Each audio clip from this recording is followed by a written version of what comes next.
I'm Mikey Sullivan, presenting on behalf of Group 29, talking about CVS financials and our analysis of their current position. So, a brief history of CVS. They were founded in 1963 and then have since gone on to become a leader in the pharmacy and corner store space. They've been publicly traded since 1996, which kind of started a period of rapid growth and expansion for them, acquiring a bunch of different regional pharmacies to expand their outreach, as well as acquiring companies like MinuteClinic, which has kind of become a mainstay at all CVS's and is one of their kind of unique value services. Currently, despite recent closures, they have over 9,000 stores at exactly 9,118 nationwide, just edging out Walgreens to be the leader in the US. And as I mentioned, Walgreens is their main competitor, as well as Rite Aid in that kind of digital health and a bunch of different online providers. Recently, they changed leadership for the second time since COVID in October of 2024, so kind of looking to head in a different direction here in the coming years. And then their mission and vision, though, have remained the same. The vision of human-centered healthcare, as well as the mission to deliver superior and more connected experiences, lower the cost of care, and improve the health and well-being of those who we serve. Hi everybody, my name is Louis Rickert, and I will be going over the current financial position of CVS Health. First thing I want to discuss is the cash on hand. It has decreased approximately around 30% year over year since 2022. Our long-term debt has increased about 20% year over year. Our debt to equity ratio stands at about 80%, indicating a highly leveraged balance sheet. Our liquidity ratio right now is the current ratio is 0.81, suggesting sort of tight short-term liquidity. Kind of leading into the income statement evaluation, our revenue is growing around 10% year over year, and our gross profit is increasing about 15% year over year. However, our operating income has declined around 38% from 23 to 24. Our net income has also fell over 45% year over year. The current profit margin is around a 1.24%, reflecting a significant margin compression.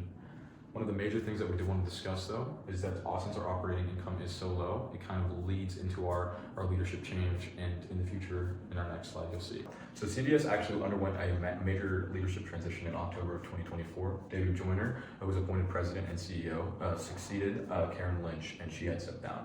So the financial performance, CVS have faced a lot of declining earnings and rising medical costs, particularly in its Medicare and Medicaid business.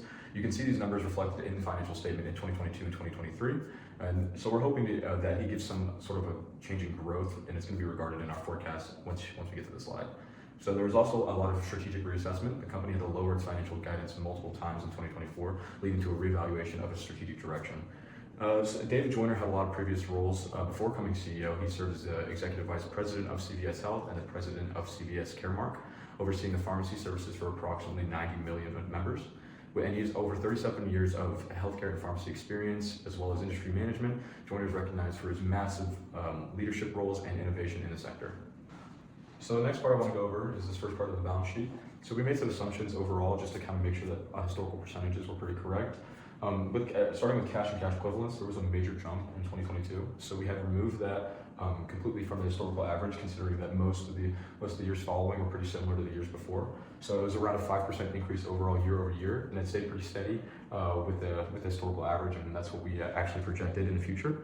As you can see, it went from around 9 million to 9.5 to around 10 to 10.5 and 11. It stayed pretty steady overall, and that's one of the assumptions we made. Another major thing I did want to point out was buildings and improvements. Obviously, it stayed pretty steady over the couple of years, sitting around $3 to $4 billion. However, in 2023, there was a major jump to around 11 billion. And obviously, CVS is still trying to cut down on buildings, making sure that they're targeted and hitting specific areas that produce the most profit, instead of having them, an overabundance in one specific area, really not maintaining that good reputation and solid financial standing in the sector. So we kept it pretty steady over the years. However, there was we had a minor decline at the start of 2025 and 2026, explaining for more selling off buildings and making sure that they have, like I keep saying, that targeted audience and targeted customer base that they're aiming for. However, the next coming years after that, there is a slight increase overall, just to make sure when they are back on track financially that they are able to invest in more buildings and expand efficiently. So the next thing regarding is going to be the income statement. Services, products, and premiums are the main things that we do want to focus on right now. They're not going to be super marginal changes, but they are there. Services is going to increase around $200 million per year. Products around $3 billion per year, and premiums around $2 billion, staying pretty steady with the historical average. Once again, relating back to the leadership change and their financial standing, we do want to just kind of keep it somewhat steady. No major changes are going to be made in the future regarding the services and revenues along that line. Regarding net revenues, they are going to be increasing marginally around $4 billion in total. Operating expenses, not a super major change, especially with the decrease in scaling in size, has around a $500 million increase every year. Operating profit slowly and steadily increasing, because one of the major things that we need to talk about was that our operating margins are pretty horrible, and they are just kind of declining, and that was another reason for the major leadership change. Hello, I'm Jenna Liette, and I'm going to talk about our DCF valuation of CVS. So first I want to walk through the numbers. We found the LAC to be just under 5% and the long-term growth rate of 0.5%. And then using our forecasted income and balance sheet, we forecasted out until 2029 to find an implied share price of $81.63 compared to an actual of $65.32. So with an implied share price being higher than actual means that the stock is currently undervalued, which means it's good to buy now for potential gains in the future.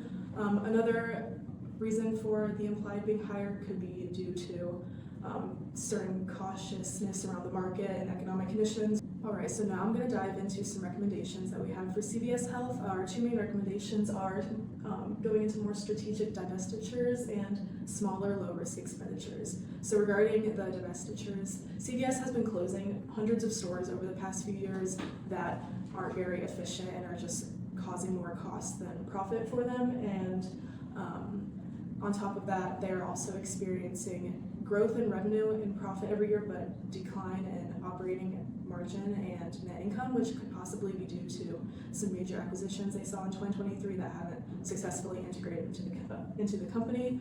So by continuing on with these divestitures, it'll not only improve liquidity, it also reduces debt and frees up capital for CVS, which are the main areas that CVS needs to work on to improve their overall financial health. And then CVS has had a long-term goal to reduce store density and position pharmacies to better suit customer needs. So this is another way that aligns with the company's overall mission. All right, and secondly, CVS can lean towards more smaller, lower risk expenditures. As you can see, that their WACC is higher than their return on invested capital. So if they were to go forward with expenditures, it has to be very high yield, and because they do not have the financial capacity to take on those risky investments right now. I would say some ideas of small expenditures that they could take on are improving their digital offerings and trying to reach different markets without acquiring like material debt, which will also help with that issue. Hi, my name is Sophia Reinecke, and with these recommendations, how it will affect our credit rating. The goal is to improve our credit rating up from a BBB. Through closing stores, we will have higher liquidity and free up capital that can then be allocated to our long-term debts. Digital health offerings will require less operational cost while still seeing profits. This will increase our operating margin. As previously said, the past few years it has been decreasing. As well as improving our ROIC and our WACC will enhance shareholder value to help maintain a reputable credit profile. Currently, a bad economic year could cause the company to default, which we're hoping to avoid with these recommendations. They will improve liquidity, lower debt rations, and strengthen cash flows. In our analysis, we prioritize the creditor perspective because maintaining liquidity and debt levels are key to financial stability and flexibility.